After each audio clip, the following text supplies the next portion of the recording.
Hello বন্ধুরা, আসসালামু আলাইকুম। কেমন আছেন আপনারা? আমি সর্বপ্রথম আজকে লাইভে আসলাম আপনাদের সামনে। তো আমি কিছু আলোচনা করব আজকে ইউটিউব সম্পর্কে। তো ইউটিউব সম্পর্কে অনেকেই চ্যানেল অনেক প্রকার ভিডিও আপনারা বের করেছেন, টিউটোরিয়াল ভিডিও বের করেছেন, অনেকেই আছে সেটা দেখবেন। তো দেখলে কীভাবে ইউটিউব চ্যানেল আপনারা ক্রিয়েট করবেন সেটা আপনারা জানতে পারবেন। তো আমি বলতে চাচ্ছি আজকে আলোচনার বিষয় হচ্ছে আমার যে অনেকেই বুঝতে পারেন না যে আমি ইউটিউব চ্যানেল খুলেছি, ভিডিও আমি কী করে তৈরি করব, আমি কি অন্যের ভিডিও আপলোড করব বা কোথা থেকে ভিডিও আমি কালেক্ট করবো, আমার বিষয়টা কী হবে, নানা টেনশনে অনেকেই পারছেন না এগোতে। তো আমি তাদের জন্য এই ভিডিওটা আমার তৈরি করা। তো এই জন্য আমি বলবো যে অন্যের ভিডিও যদি আপনারা আপলোড করেন তাহলে এটা সঙ্গে সঙ্গে ইউটিউব সেটা ধরে ফেলে, কারণ ইউটিউব এমন একটা সিস্টেম, এখানে যখন একটা ভিডিও আপনি ইনপুট করেন সারা বিশ্ব ওয়ার্ল্ড থেকে কত শত শত ভিডিও এখানে আপলোড হয়।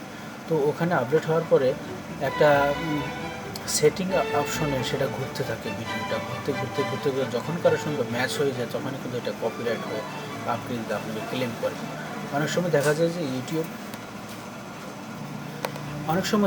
ইউটিউব সেটা একটু সময় নেয় বোঝার জন্যে, কারণ ইউটিউবের যে রোবট সেটাকে সেটিং করে দেওয়া হয়েছে, ওরা হয়তো অনেকটা সময় নেয় অনেক সময়, আবার অনেক সময় খুব দেরিতেও হয়। তো এই জন্য আমি বলবো যে কপিরাইট ক্লেমটা অত্যন্ত গুরুত্বপূর্ণ চ্যানেলটা বাঁচানোর জন্য, তাই অন্যের ভিডিও আপলোড করা থেকে আমরা বিরত থাকবো। তো এই জন্য আমি কয়েকটা বিষয় আপনাদের আলোচনা করতে যাচ্ছি যে কী কী বিষয় আপনারা ভিডিও নিজের তৈরি করতে পারেন। প্রথমে একটা বিষয় হচ্ছে যে গান যদি আপনারা ভালো জানেন, অনেকে আপনারা ভালো গান জানেন, তো খালি গলায় আপনারা ইচ্ছে হলে গান গাইতে পারেন, কারোকে ব্যবহার করে গাইতে পারেন।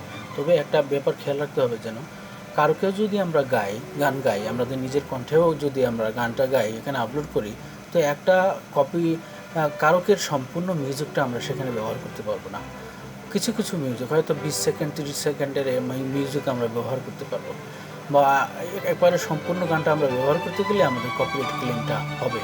আবার কপিরাইট ক্লেম হলেও ভয়েরও কোনো আশঙ্কা নাই, কারণ যারা কপিরাইট ক্লেম করেন, ইউটিউব যখন কপিরাইট ক্লেম করেন তখন সেটা ওনারা নিচে লিখে দেয় যে আপনি যে কপিরাইটটা করেছেন এটার ওনার সেই আপনার ইনকামটা পাবে। তো আপনি অবশ্যই চাইবেন না যে আপনি কষ্ট করে একটা ভিডিও আপলোড করেছেন সেই ইনকামটা অন্য কেউ পেয়ে যাবে। তো এই জন্য বলবো যে কপিরাইটে এগুলো না এগোনোই ভালো। তো গান যদিও আপনারা এভাবে গানের ভিডিও তৈরি করে আপনারা করতে পারেন। তো এবং অনেকে আছেন যাদের গল্প বলার অভ্যাস খুব ভালো, তাদের কথা বলার স্টাইল খুব চমৎকার, তারা ইচ্ছে করলে গল্প বলে নিজেরা ভিডিও তৈরি করে পাঠাতে পারেন। আর আরও একটা ব্যাপার আছে, এখানে অনেক প্রকার টিউটোরিয়াল তৈরি করতেছেন। নানা প্রকার একটা টিউটোরিয়াল আপনারা তৈরি করতে পারেন, কেউ খেলনা তৈরি করতে পারেন, বিভিন্ন রকম খেলনা দিয়ে একটা ভিডিও তৈরি করতে পারেন। দেখা যাবে অনেকে প্রাকৃতিক সৌন্দর্যময় ভিডিওগুলো আপনারা আপলোড করতে পারেন।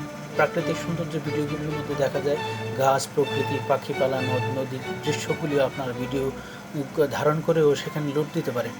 তো নানা প্রকার, যেখানে কেউ খেলাধুলা করতেছে, ফুটবল খেলা হচ্ছে, সে আপনাদের বন্ধুদের ভালো একটা ম্যাচ হচ্ছে, সেখানে সেই ম্যাচটা ভিডিও করে আপনারা ছেড়ে দিতে পারেন ইউটিউবে। কেউ না কেউ তো সেটা দেখবে অবশ্যই।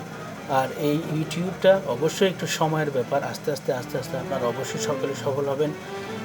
তো আমি দোয়া করছি আপনাদের জন্য, আপনারা আমার জন্য দোয়া করবেন ইনশাল্লাহ। আর আমি আশা করব আমার এই ভিডিওটা প্রথম লাইভে আমি আসছি, এটা আপনাদেরও খুব ভালো লাগবে। এবং তো ঠিক আছে, আপনারা আমার এই কথাগুলো যদি আপনাদের কিছুটাও ভালো লাগে, আমার চ্যানেলটা অবশ্যই সাবস্ক্রাইব করবেন আর একটা লাইক আশা করছি। তো ভালো থাকেন বন্ধুরা, খুব ভালো। Bye bye. আমি নজরুল ইসলাম ছিলাম। আল্লাহ হাফেজ।